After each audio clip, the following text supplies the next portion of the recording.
নির্ধারিত সময়ের দুদিন আগে শুক্রবার থাইল্যান্ড থেকে দেশে ফিরছেন জাতীয় সংসদের স্পিকার হাফিজউদ্দিন আহমেদ।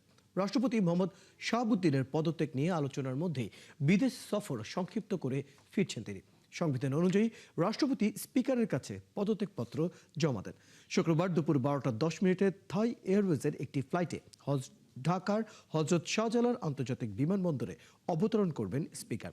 চিকিৎসার উদ্দেশ্যে গত 19 জুলাই ব্যাংকক যান স্পিকার হাফিজউদ্দিন আহমেদ। পূর্ব পরিকল্পনা অনুযায়ী আগামী রোববার তার ঢাকা ফেরার কথা ছিল। তবে সরকারের উচ্চ পর্যায়ের বিশেষ জরুরি বার্তায় সফর সময়সূচি এগিয়ে এনে কালই তাকে দেশে ফেরার অনুরোধ জানানো হয়।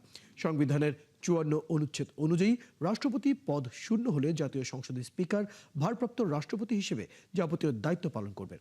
সাময়িকভাবে স্পিকার দায়িত্ব নিলেও রাষ্ট্রপতির পদ ফাঁকা হওয়ার পরবর্তী 90 দিনের মধ্যে সংসদ সদস্যদের ভোটে নতুন রাষ্ট্রপ্রধান নির্বাচন করা বাধ্যতামূলক।